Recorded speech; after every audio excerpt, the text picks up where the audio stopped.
Something that came up in conversation with a friend recently was emotional cheating. And it's not something that I had considered for quite some time. And so since then, I really thought about it and what it actually meant for me. And just for more context, I made the conscious decision after my last romantic relationship that I was never going to have another dysfunctional codependent trauma bond connection. So part of that sent me on a massive inner and outer journey to really understand myself and understand my human experience and, why I had the interactions I had. And then part of that process was that I naturally started to understand vibration and energy and law of attraction. These are all things that I was already consciously aware of, but not in the depths that I now understand. And when I was deconstructing the concept of emotional cheating, I realized that it's coming from a core insecurity where if you look at romantic relationships and then the term emotional cheating, it's quite funny because if you consider emotional cheating, then it's with everything, because if you're only allowed to love a romantic partner, then are you meant to stop loving your parents, your children, your animals, nature, life, yourself? So it really, for me, really opened up a can of worms on the insecurities that lead to the perspective of emotional cheating. And it very much comes from a lack mindset and victim consciousness, and which all stem from insecurities, and all the same original patterns. So I just wanted to share this for anyone that hasn't considered that perspective or is struggling with it, because part of my journey was discovering Harris Gamos maybe a few years ago. And then what I learned from that, and then combined with the things that I learned from experience and near-death experience, really showed me that it's all conditional love, transactional love. When you're still harboring insecurities and fears and doubts, and then they can actually control, if you allow it, they can control how you experience life and perceive life and interact with life and people. And if you need people to be a certain way to fulfill your needs, then it's coming from a conditional place, versus unconditional love is allowing yourself to still love them even with their distortions and their insecurities and fears and doubts, but also not taking them on as your own. So, like the conversation I was having, that the friend who currently has a perspective of emotional cheating is a thing, she's more than welcome to have that thought process, as is anyone else, because we have the free will to think whatever we choose to think and perceive whatever we want to perceive. But it doesn't it doesn't alter the fact that I can still have love for people who have different perspectives, whether they're in my life or not, is irrelevant, because at the end of the day, we are all just souls having a unique human experience. And when you look at people on a soul level, they're just having their own unique human experience and are in different places and stages and levels of their own level of consciousness, even their own level of consciousness about their own insecurities and patterns and cycles. And the more that I look at life through the lens of everything is just a lesson and an experience,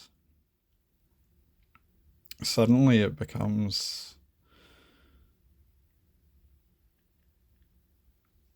very different when you look through the lens of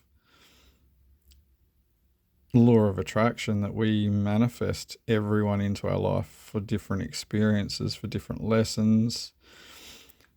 And the biggest turning point for me when I was doing what people refer to as shadow work was that if the moment that I removed the faces from my romantic partners from the past and looked at the patterns and cycles and the experiences that I had with everybody,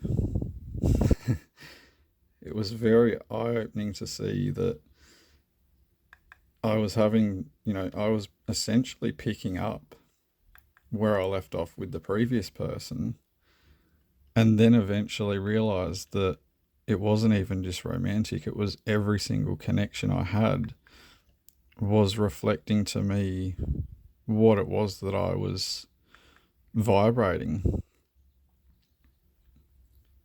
and the lessons that I was needing to learn and the cycles and patterns that I needed to identify. And it's quite amusing the fact that I'm painting sacred geometry while discussing this, because part of the reason why I love to paint sacred geometry is because there's so many different ways that I can interpret it and then re-express it. And even within what I'm talking about while I'm painting this one, it is so relevant, because looking at life through that filter, instead of this person needs to satisfy these particular things, the biggest takeaway I've learned from especially romantic relationships is nobody can fill all of our needs all of the time. So the more that we have a network of different connections, we're not just relying on that one person to fulfill whatever experience, and it lightens the load the more people that we interact with, to then have different reflections back so that we can see where we're at, what we're manifesting, and why we're having the experiences that we have. And that's something I really enjoy, is identifying and then giving people the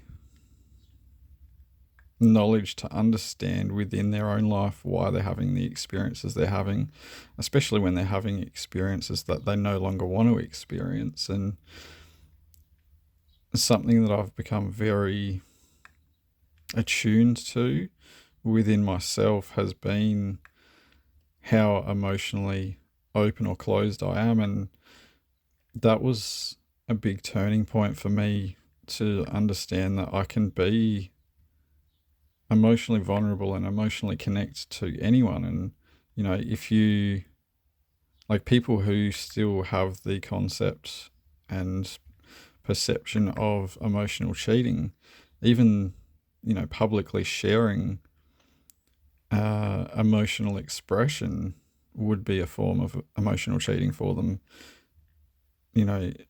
In terms of, it would be activating that pattern that's still active within them. So they would get jealous over people sharing their thoughts and feelings. And so that was the thing that I wanted to make sure that I was in a healthy enough state to have a truly conscious relationship, because I didn't want another unconscious relationship. And it's been quite interesting to see just the interactions that I have with different people. And something that I'm very aware of is I can actually feel how emotionally connected people are to their own emotions, and open and receptive to emotional connection to other people, which is something that I did really learn from Harrius Gamos, which is something I no longer participate in, I guess would be the best wording.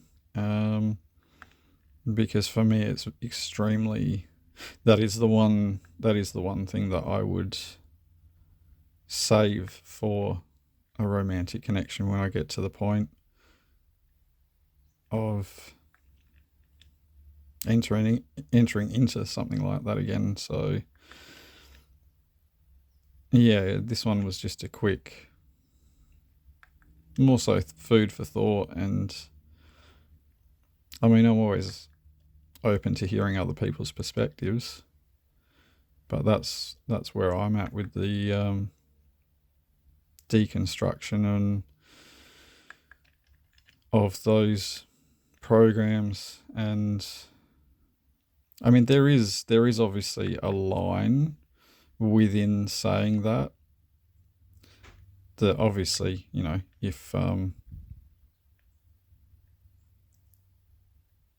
if someone's not talking to their partner and connecting on the emotional level and they are with everybody else, then obviously that's an issue. But that's an issue within the relationship. It's not a individual issue as such. It's the things that are being mirrored for them to identify within the relationship are the areas that they need to then ask themselves why they don't have the capacity to be emotionally vulnerable with their partner if they ever were.